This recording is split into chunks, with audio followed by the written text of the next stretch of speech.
ಸಿದ್ದರಾಮಯ್ಯಗೆ ಬಿಗಿಯಾಯ್ತು ಮುಡಾ ಉರುಳು. ಇಡಿ ವರದಿಯಲ್ಲಿ ಅಕ್ರಮ ಹಣ ವರ್ಗಾವಣೆಯ ಉಲ್ಲೇಖ ಆಗಿದೆ. ಸಿದ್ದರಾಮಯ್ಯಗೆ ಈ ಮೂಲಕ ಬಿಗಿ ಆಗ್ತಾ ಇದೆ ಮುಡಾ ಉರುಳು. ಇಡಿ ವರದಿಯಲ್ಲಿ ಅಕ್ರಮ ಹಣ ವರ್ಗಾವಣೆಯ ಉಲ್ಲೇಖ ಆಗಿದೆ. ಇಡಿ ತನಿಖೆಯಲ್ಲಿ ಬಯಲಾಯಿತು ಸ್ಫೋಟಕವಾದಂತಹ ಮಾಹಿತಿ. ಮುಡಾ ಕೇಸ್ನಲ್ಲಿ ಸಿಎಂ ಪತ್ನಿ ಪಾರ್ವತಿ ಮಲ್ಲಿಕಾರ್ಜುನ ಭಾಗಿಯಾಗಿದ್ದಾರೆ. ಇಡಿ ವರದಿಯಲ್ಲಿ ಅಕ್ರಮ ಹಣ ವರ್ಗಾವಣೆಯ ವಿವರವನ್ನ ನೀಡಲಾಗಿದೆ. ಪಾರ್ವತಿಗೆ 14 ಸೈಟ್ ಬಂದಿದ್ದ ಸಂಪೂರ್ಣ ಮಾಹಿತಿಯನ್ನ ಉಲ್ಲೇಖ ಮಾಡಲಾಗಿದೆ. ಇದು ಇಡಿ ನೀಡಿರುವಂತಹ ವರದಿ. ಸಿಎಂ ಪತ್ನಿ ಮುಡಾ ಸೈಟ್ ಪಡೆದಿದ್ದು ಅಕ್ರಮ ಅಂತ ಇಡಿ ವರದಿ ಹೇಳ್ತಾ ಇದೆ. ಅಕ್ರಮದ ಇಂಚಿಂಚು ವಿವರವನ್ನ ಇಡಿ ಟೀಮ್ ಬಿಚ್ಚಿಟ್ಟಿದೆ. 3.24 ಲಕ್ಷಕ್ಕೆ ಕೆಸರೆ ಜಮೀನನ್ನ ವಶಪಡಿಸಿಕೊಂಡಿದೆ ಮುಡಾ. ತಪ್ಪು ಮಾಹಿತಿ ಪ್ರಭಾವವನ್ನ ಬೀರಿ ಡಿನೋಟಿಫಿಕೇಶನ್ ಮಾಡಲಾಗಿದೆ.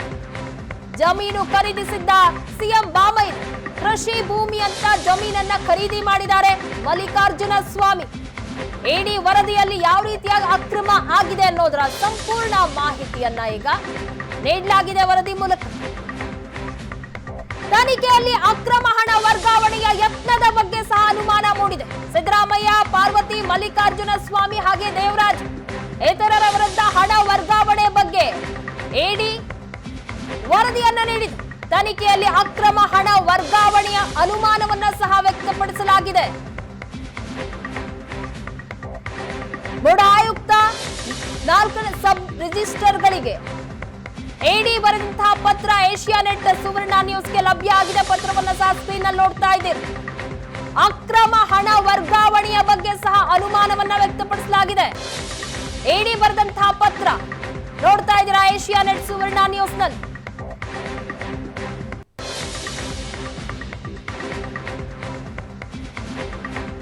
ಸಿದ್ದರಾಮಯ್ಯಗೆ ಈ ಮೂಲಕ ಮುಡಾ ಉರುಳು ಮತ್ತೆ ಬಿಗಿಯಾಗ್ತಾ ಇದೆ. ಇಡಿ ವರದಿಯಲ್ಲಿ ಅಕ್ರಮ ಹಣ ವರ್ಗಾವಣೆಯ ಮಾಹಿತಿ ಸಿಗ್ತಾ ಇದೆ. ಮುಡಾ ಕೇಸ್ನಲ್ಲಿ ಸಿಎಂ ಹಾಗೆ ಅವರ ಪತ್ನಿ ಪಾರ್ವತಿ ಮಲ್ಲಿಕಾರ್ಜುನ ಭಾಗಿಯಾಗಿದ್ದಾರೆ.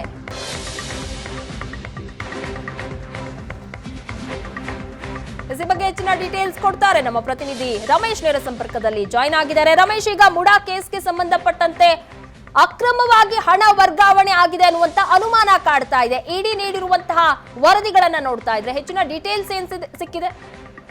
ಪ್ರಗತಿ, ಏನು ಮೂಡಾದಲ್ಲಿ ಸೈಟ್ ಹಂಚಿಕೆ ಮಾಡುವಂಥ ವಿಚಾರದಲ್ಲಿ ಸಾಕಷ್ಟು ಅಕ್ರಮಗಳಾಗಿದೆ ಅನ್ನೋದು ಸಂಬಂಧಪಟ್ಟಂತೆ ಏನು ಇಡಿ ತನಿಖೆಯನ್ನು ಮಾಡ್ತಾ ಇದೆ.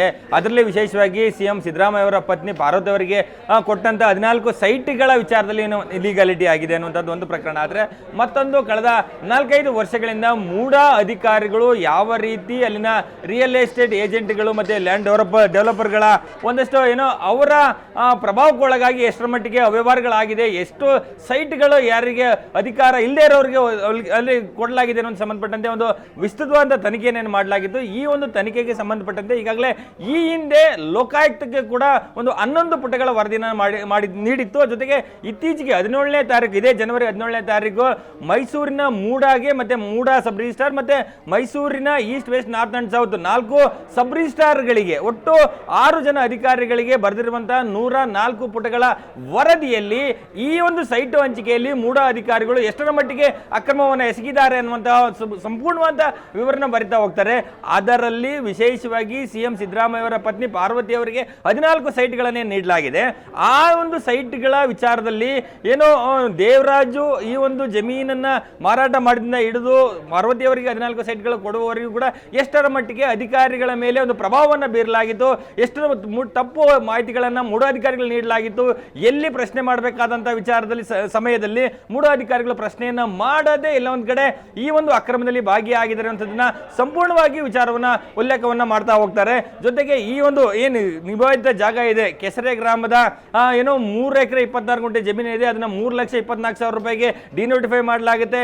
ಅದಾದ ನಂತರ ನೋಟಿಫೈ ಮಾಡಲಾಗಿತ್ತು, ಮತ್ತೆ ಇಲ್ಲಿಗಲಿ ಡಿನೋಟಿಫೈ ಮಾಡಲಾಗುತ್ತೆ. ಮಲ್ಲಿಕಾರ್ಜುನ ಸ್ವಾಮಿ ಅವರು ಖರೀದಿಯನ್ನ ಮಾಡ್ತಾರೆ.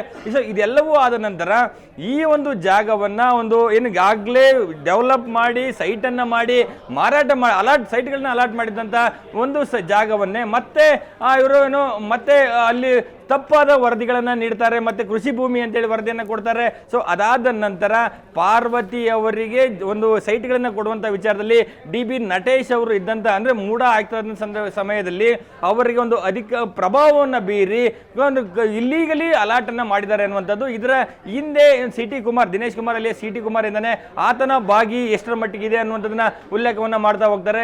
ಈ ಪ್ರಕರಣವನ್ನ ತನಿಖೆ ಮಾಡ್ತಾ ಹೋದಂತ ಸಂದರ್ಭದಲ್ಲಿ PMLA ಆಕ್ಟ್ ಸೆಕ್ಷನ್ 3 ಅಡಿ ಮನಿ ಲ್ಯಾಂಡ್ರಿಂಗ್ ಆಗಿದೆ ಅನ್ನುವಂಥದ್ದಕ್ಕೆ ಸೂಕ್ತ ಎಲ್ಲಾ ರೀತಿಯಾದಂತ ಸಾಕ್ಷಿಗಳು ಲಭ್ಯ ಆಗಿದೆ ಅನ್ನುವಂಥ ವಿಚಾರವನ್ನು ಸಂಪೂರ್ಣವಾಗಿ ಅಲ್ಲಿ ಉಲ್ಲೇಖವನ್ನ ಮಾಡ್ತಾ ಹೋಗ್ತಾರೆ. ಸೊ ಹೀಗಾಗಿ ಹಲವು ಸೈಟ್ಗಳ ಒಟ್ಟು 160 ಸೈಟ್ಗಳಲ್ಲಿ ಹಂಚಿಕೆಯಲ್ಲಿ ಸಾಕಷ್ಟು ಅವ್ಯವಹಾರಗಳು ನಡೆದಿದೆ ಅನ್ನುವಂಥದ್ದು. ಮತ್ತೆ ಅದು ಯಾರಿಗೆ ಸೈಟ್ಗಳು ಹೋಗಿದೆ ಅದು ನಿಜವಾಗ್ಲೂ ಅವ್ರಿಗೆ ಹೋಗಬೇಕಾದಂಥ ಸೈಟ್ಗಳಲ್ಲ. ಹಾಗಾಗಿ ಈ ಒಂದು ಪ್ರಕರಣದ ತನಿಖೆ ಮುಕ್ತಾಯ ಆಗುವವರೆಗೂ ಕೂಡ ಈ ಸೈಟ್ಗಳನ್ನ ಬೇರೆ ಯಾರಿಗಾಗ್ಲಿ ವರ್ಗಾವಣೆ ಮಾಡುವಂಥದ್ದಾಗಲಿ ಮತ್ತೆ ಆ ಒಂದು ಜಮೀನಿಗೆ ಸಂಬಂಧ ಜಾಗಗಳಿಗೆ ಸಂಬಂಧಪಟ್ಟಂತೆ ಯಾವುದೇ ವ್ಯವಹಾರಗಳನ್ನ ಮಾಡಬಾರ್ದು ಅಂತೇಳಿ ED ಅಧಿಕಾರಿಗಳು ಈ ಸಬ್ರಿಸಾರ್ಗೆ ಒಂದಿಷ್ಟು ಮಾಹಿತಿಯನ್ನು ಕೊಟ್ಟಿರುವಂತಹ ವರದಿಯಲ್ಲಿ ಸಂಪೂರ್ಣವಾಗಿ CM ಸಿದ್ದರಾಮಯ್ಯ ಅವರ ಪತ್ನಿಯವರು ಮಲ್ಲಿಕಾರ್ಜುನ ಸ್ವಾಮಿ ದೇವರಾಜು ಆ 14 ಸೈಟ್ಗಳಲ್ಲಿ ಎಷ್ಟರ ಮಟ್ಟಿಗೆ ಒಂದು ತಪ್ಪನ್ನ ಮಾಡಿದ್ದಾರೆ ಮತ್ತು ಅವರು ಅಕ್ಯೂಸ್ಡ್ ಪಾರ್ಟ್ ಅಲ್ಲಿ ಇದ್ದಾರೆ ಅನ್ನೋದನ್ನ ಸ್ಪಷ್ಟವಾಗಿ ಉಲ್ಲೇಖವನ್ನ ಮಾಡ್ತಾ ಹೋಗ್ತಾರೆ. ಇಲ್ಲಿ ಮನಿ ಲ್ಯಾಂಡ್ರಿಂಗ್ ಆಗಿದೆ ಅನ್ನುವಂಥದ್ದನ್ನ ಕೂಡ ಉಲ್ಲೇಖ ಮಾಡಿರುವಂತದ್ದು ಈ ವರದಿಯಲ್ಲಿ ಸ್ಪಷ್ಟವಾಗಿ ಗೊತ್ತಾಗ್ತಾ ಇದೆ.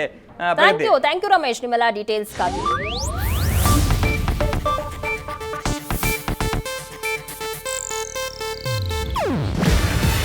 ಇದು ಏಷ್ಯಾನೆಟ್ ನ್ಯೂಸ್ ನೆಟ್ವರ್ಕ್ ಪ್ರಸ್ತುತಿ. ನೀವು ನೋಡ್ತಿದ್ದೀರಾ ಏಷ್ಯಾನೆಟ್ ಸುವರ್ಣ ನ್ಯೂಸ್.